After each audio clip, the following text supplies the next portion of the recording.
ጥላሁን ሙሉጌታና ሁለት ጓደኞቹ አነስተኛ መገልገያ መሳሪያዎችን በማምረት ነበር ስራቸውን የጀመሩት። እነዚህን ምርቶች በማምረት ሂደት ውስጥ ራሳቸውን የበለጠ የማብቃትና አዲስ ገበያ የማጥራት ስራዎችን ሲሰሩ ቆይተዋል። እንጀራ ምጣዶች፣ የዳቦ ምጣዶች፣ የተለያዩ ባትራዎች፣ መጥበሻዎች፣ የከሰል ማገዶ ቆጣቢ ከሰል ምድጃዎችን እና የመሳሰሉትን በማምረት ነው የጀመርነው። ታክተን ነው የምንሰራው።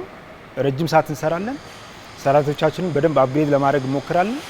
ከዛ ደግሞ ለደንበኞቻችን ምርቱ በሚፈልግበት ጊዜና ወቅት ጥራቱን ጠብቆ እናስረክባለን። የቡና መቁያ፣ የሳሙና ማምረቻና መሰል ምርቶችን ማምረት አዋጭ መሆኑን የተገነዘቡት ጓደኛሞቹ ቢዝነሳቸውን አሳድገው ትላልቅ ማሽኖችን ወደ ማምረት ፊታቸውን አዙረዋል። አሁን እያመረትን ያለነው ከ5 ኪሎ እስከ 15 ኪሎ የተለያዩ ሳይዝ ያላቸው የቡና መቁያ ማሽኖች፣ መፍጫዎች፣ ለዳቦ ቤት፣ ለእንጀራ ቤት የሚሆኑ ትልልቅ ስቴንለስ ስቲል ፒውር ስቴንለስ ስቲል ፉድ ግሬድ የሆኑ ማብኪያዎችን ከ25 ኪሎ፣ 50 ኪሎ፣ 60 ኪሎ ድረስ አሉን እና የተለያዩ የሳሙና ማሽኖች፣ ደረቅ ሳሙና፣ ፈሳሽ ሳሙና ማምረቻዎች አሉ።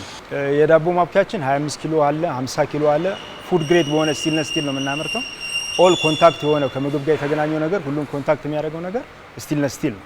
አሁን ላይ በገላን ጉራ ኢንዱስትሪ ፓርክ በተመቻቸላቸው የማምረቻ ቦታ አብዛኛውን ጥሬ ዕቃ በሀገር ውስጥ በመጠቀም ማሽኖችን ያመርታሉ። በጥራት በማምረትም ማሽኖቹ ከውጭ የሚገቡ ምርቶችን መተካት የሚችሉ እንደሆኑ ተነግሯል። ብዙ ነው ብዬ ነው የማስበው። ምክንያቱም አብዛኛውን ጥሬ ዕቃ እዚሁ ሀገር ውስጥ ባሉ ጥሬ ዕቃዎች ነው የምንጠቀመው። የተወሰኑ ሞተሮች፣ አንዳንድ ነገሮችን ካልሆነ በስተቀር ሁሉም በእኛ ተመርተው ያሉ ናቸውና የተሻሉ ናቸው ብለን ነው የምናስበው። ምርቶቻችን የውጭ ምርትን የሚተኩ ናቸው። አሁን እንደምታዩቸው በጥራትም ተወዳዳሪ የሆኑ ምርቶችን እያመረትን ያለ ነው። ለጤና ተስማሚ በሆነ መልኩ በስቴንለስ ስቲል ነው ብዙዎቹን ነገሮች የምንጠቀመው። ከውጭ ከሚመጣው ጋር ሂሳቡ ሊነጻጸር የሚችል አይደለም። በእርግጥ የኛ በጣም እርካሽ በሚባል ደረጃ እየተሸጠ ነው ያለው። ሰውም እንግዲህ ከስተመሮቻችን ደስተኞች ናቸው በምርቶቻችን። እኛም ከነሱ የተለያዩ ፊድባኮችን እየተቀበልን ምርቶቻችን ጥራታቸውን ጠብቀው እንዲወጡ ያላሰለሰ ጥረት እያደረግን ያለን።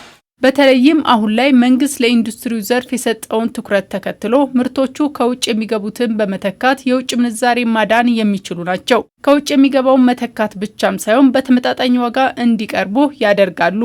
ዋጋችንም ከውጭ ከሚመጣው አንጻር ዝቅ ያለ ስለሆነ፣ ሁለተኛም ፕራክቲካሊ እዚህ መጥተው ማሽኖቹን የሚገዙ ሰዎች ሰልጥነው ሙያዊ ድጋፍ አድርገን እንደገና ዋስትናም ሰጥተን ነው ማለት የተወሰነ ሜንቴናንስ ቢያስፈልገው እንኳን ዋስትና እንሰጣቸዋለን እና በዛ ደረጃ የተሻለ ነገር ገበያው ላይ ያለ ብለን እናስባለን።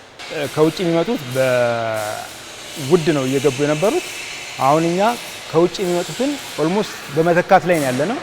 የተሻለም ፊድባክ ነው እያገኘን ያለው ከተጠቃሚዎቻችን።